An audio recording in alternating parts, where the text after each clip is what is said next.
Jonas, capítulo 2. E orou Jonas ao Senhor seu Deus das entranhas do peixe.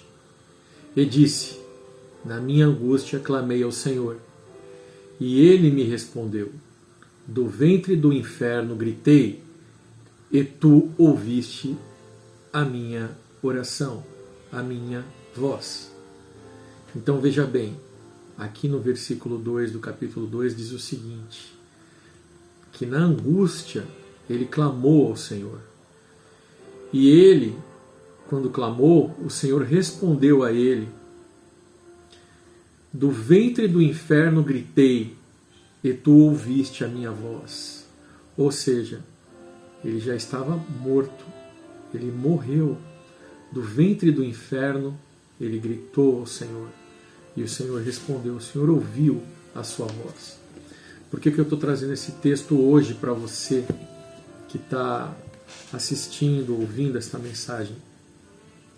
Para dividir com você a alegria que eu tive quando, lendo o livro de Jonas, o qual eu já tinha lido antes, eu pude atentar que aquele que crê no Senhor, aquele que está ligado a Deus por meio do Salvador, ainda que Jesus não tivesse vindo, ele é o Cordeiro que tira o pecado do mundo, o qual Jonas cria e crê, porque ele está vivo.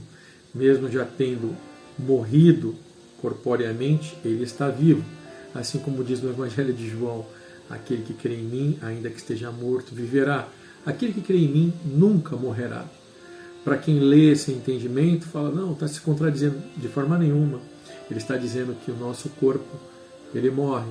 Quando fala que o crente dormiu, é porque o corpo morreu.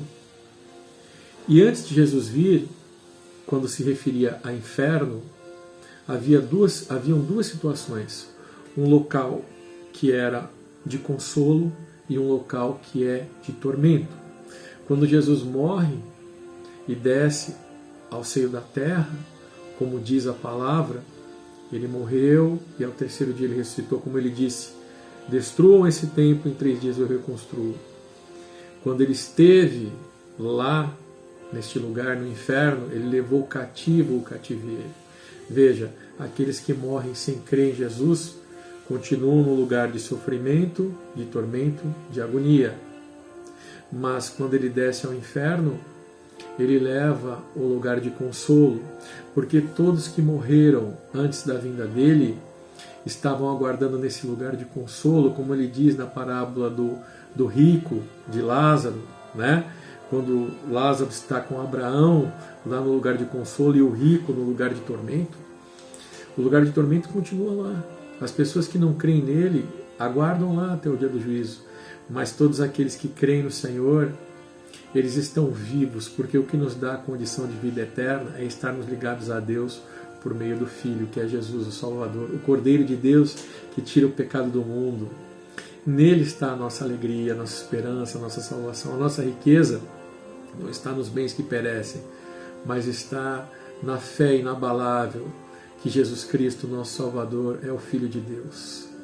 Que nele nós temos a vida eterna, porque por ele nós estamos ligados ao Pai. E ainda que passemos, que o nosso corpo pereça, que o nosso corpo durma, como diz a palavra, nós temos a vida eterna. Ainda após sem corpos, nós oramos e Deus nos ouve. Assim como Ele nos ouve agora. Assim como Ele, quando Jesus diz a Pedro, Tu és Pedro, e sob esta pedra edificarei a minha igreja. E aquilo que tu ligares, eu ligarei, e o que tu desligares, eu desligarei. Quer dizer que aquele ser humano que crê em Cristo, ele é igreja. E é ligado porque se você crê em Cristo, se ligando a Deus, quando você ora, a sua oração é atendida. Como diz novamente João no Evangelho, deu a todos os que o receberam o poder de serem feitos filhos de Deus. Se você crê em Jesus, você não é mais simples criatura, mas você se torna filho de Deus. Nós que cremos somos filhos de Deus. E aí, Deus falou com você?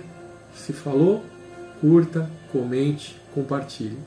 O ponto forte dessa mensagem, que muito me alegrou, é porque O único que voltou para dizer como é que é Jesus, a fiel testemunha.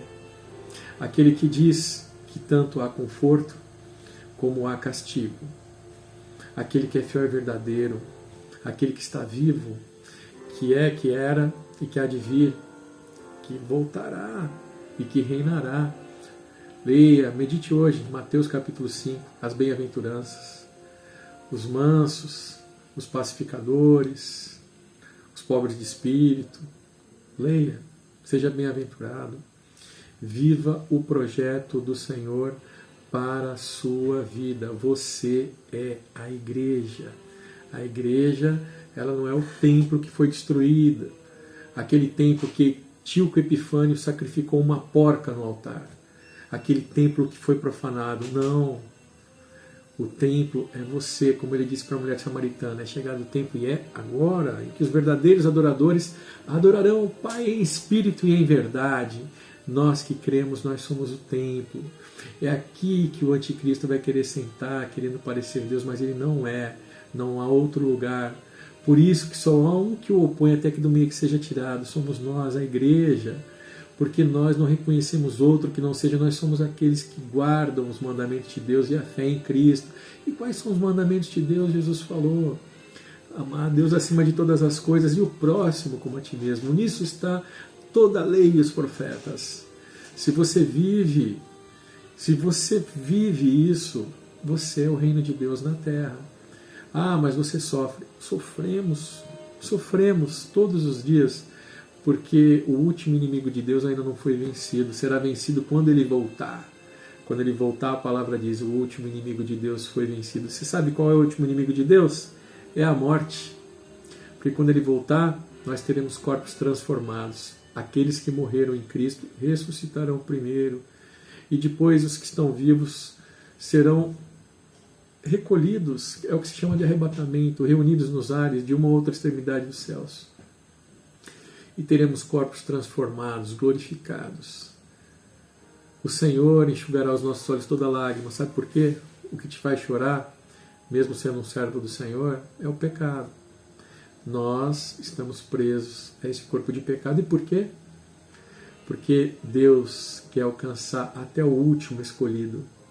E vai chegar um dia que o último escolhido vai ser alcançado. E aí acabou esse tempo. Somente Deus, o Pai, conhece e sabe. Talvez você esteja ouvindo essa mensagem e nunca teve um contato com o Evangelho, nunca teve um contato com Deus para ter um entendimento, uma experiência, e Deus por algum motivo te trouxe a ouvir essa mensagem. Saiba que se você é um escolhido, essa mensagem chegou a você com um propósito. Saiba que nós, mesmo após a morte, nós não morremos, estaremos vivos, porque o que nos torna vivo é estarmos ligados ao Pai. Passamos a morrer, porque no princípio do Éden, da criação, quando o homem era perfeito e não morria, ele deu as costas e se desligou de Deus. Mas por Jesus nós nos ligamos novamente a Deus. E estamos morrendo para que você, escolhido, possa escolher a vida ou a morte. A palavra diz, isso depende de você, não é de Deus, porque Deus fez e Deus chama. Muitos são chamados, poucos os escolhidos. Deus sabe e conhece todos os que serão salvos, mas Ele fala, ao que vencer. Então é uma condição, você tem que vencer. Isso é uma condição pessoal de cada um. Não depende de Deus, porque o que Deus pode fazer, Ele já fez. Claro que Ele intervém muitas vezes com misericórdia e com amor nos dando livramentos, mas Ele conhece o teu coração e o templo que é você. E se você dá lugar ou não para outro reinar no seu coração, não adianta você falar que você escolhe a Deus se você continuar vivendo o sistema, né? Sendo uma pessoa corrupta, uma pessoa que mente, uma pessoa que não ama o próximo como a ti mesmo. Porque se você ama, veja, os 10 mandamentos citados por Moisés se aperfeiçoam. Quando você ama, você não mente para o próximo. porque você não quer que mintam para você. Você não rouba o próximo porque você não quer que te roube. Você não mata o próximo porque você não quer ser morto. Você não trai o próximo porque você não quer ser traído. Nisso está a lei e os profetas. Meu irmão, que Deus te abençoe. Que a graça, a paz, as doces consolações do Espírito Santo repouse sobre você, que é a igreja, agora e para sempre, em nome do nosso Senhor Jesus.